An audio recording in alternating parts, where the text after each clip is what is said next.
ગરમીઓમાં ખાસ પ્રશ્ન થતો હોય છે કે દરરોજ શાકમાં શું બનાવવું, કારણ કે શાકમાં કંઈ મળતું પણ નથી હોતું અને મળે છે તો એટલા ફીકા શાક હોય છે કે પસંદ પણ નથી આવતા, ભાવતા પણ નથી. તો આજ ડિમ્પલ્સ ડિશીસમાં એકદમ યુનિક શાકની રેસીપી તમારી સાથે શેર થશે, જે કોઈ પણ ઘરમાં શાક ન હોય ત્યારે તમે તૈયાર કરી શકો છો એન્ડ ખૂબ જ પસંદ આવે તે રીતે. તો જેમના માટે ખાણી દસ્તો લેશું, જેમાં આપણે એક નંગ મોટી એલચી, જેને કાળી એલચી કહેવાય, હોય તો લેજો, નહીં તો સ્કીપ કરી શકો છો. થોડા આપણે મરીના દાણા, 1 ચમચી જેટલા આખા ધાણા, 1 ચમચી જેટલી વરિયાળી અને 1 ચમચી જેટલું આખું જીરું ઉમેરીશું અને પછી તેને આ રીતે અધકચરું વાટી લઈશું. અહીંયા મેં સ્ક્રીન પર માપ પણ આપેલું છે, તો તમે જોઈને આ માપ પ્રમાણે તૈયાર કરી શકો છો.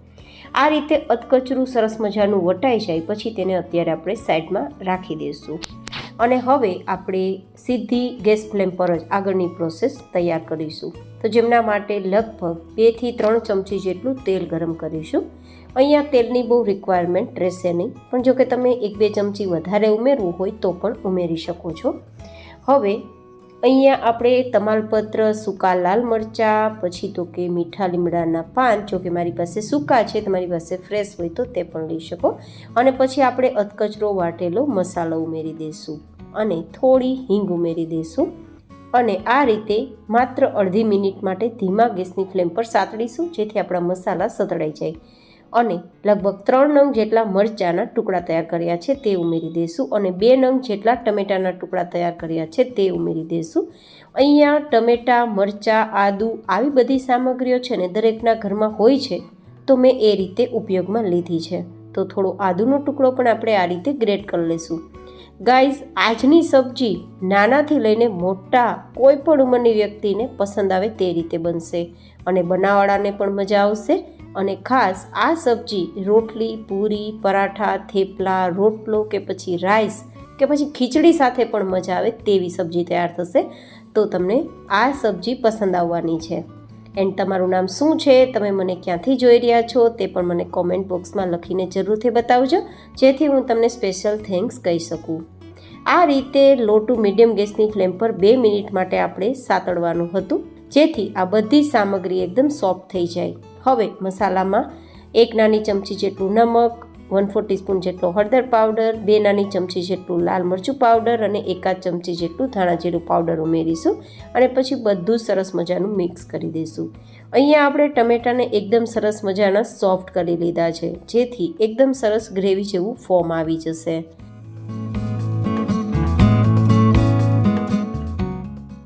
હવે આપણે આ રીતે ગ્રેવી તૈયાર થઈ ગયા બાદ આગળની સામગ્રી લેશું, જે દરેકના ઘરમાં અવેલેબલ હોય છે અને નાના મોટા દરેકને પસંદ પણ હોય છે, તેવા બટેટા. મેં અહીંયા બટેટા બાફીને લીધા છે અને લગભગ 2 થી 3 નંગ જેટલા જ બટેટા છે, તેમ છતાં 3-4 વ્યક્તિને થઈ શકે તેટલી સબ્જી તૈયાર થશે.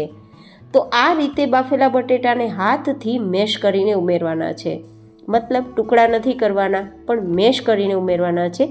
એન્ડ ખાસ મેશરનો ઉપયોગ કરીને મેશ નથી કરવાના, હાથની મદદથી જ મેશ કરવાના છે, જેથી થોડો થોડો નાનો પણ ટુકડો આ રીતે રહી જાય, જે મેશ પણ કહેવાય અને ટુકડાના રૂપમાં પણ કહી શકાય, જે સબ્જીમાં એકદમ સરસ સ્વાદ આપશે અને ટેક્સચર તો એટલું કે જોતાં જ ખાવાનું મન થઈ જાય તેવું થશે. તો આ રીતે હવે બધું જ મિક્સ કરી દઈશું અને મિક્સ થઈ ગયા બાદ આપણી આ સબ્જીને એકદમ ટેંગી ટેસ્ટ આપવા માટે થોડો આપણે લીંબુનો રસ પણ ઉમેરવાના છીએ, લગભગ અડધા લીંબુનો રસ. જો કે આપણે ટમેટું ઉમેર્યું છે, પણ છતાં થોડો લીંબુનો રસ ઉમેરશો તો એકદમ સ્વાદ સરસ લાગશે. હવે લીંબુ અને ટમેટાની ખટાશને મેન્ટેન કરવા 1 ચમચી જેટલી મીઠાશ માટે આપણે ખાંડ ઉમેરીશું અને પછી આ રીતે આપણે મિક્સ કરી દઈશું. ગાઈઝ, આ સબ્જી એટલી સ્વાદિષ્ટ લાગે છે કે તમે આ રીતે તૈયાર કરશો ને તો જે આપણે ટ્રેડિશનલી બાફેલા બટેટાનું શાક તૈયાર કરીએ ને તેનાથી વધુ સારો સ્વાદ લાગશે. ઘણા બધાને લાગશે કે આ તો બાફેલા બટેટાનું શાક છે, પણ નહીં, આમાં આપણે ઉમેરેલો અલગ રીતે જે મસાલો તૈયાર કરીને ઉમેર્યો છે ને તે અલગ ટેસ્ટ આપશે અને પરિણામે આ સબ્જી બટેટામાંથી તૈયાર થતી હોવા છતાં પણ તમને બાફેલા બટેટાનો સ્વાદ નહીં પણ અલગ રીતે તમને ટેસ્ટ આપશે. એ તમે એકવાર તૈયાર કરશો તો તમને ખ્યાલ આવી જશે. હવે 1 ગ્લાસ જેટલું પાણી ઉમેરીશું અને મિક્સ કરીશું અને 2 મિનિટ માટે ઢાંકીને મીડિયમ ટુ હાઈ ગેસની ફ્લેમ પર થવા દેશું.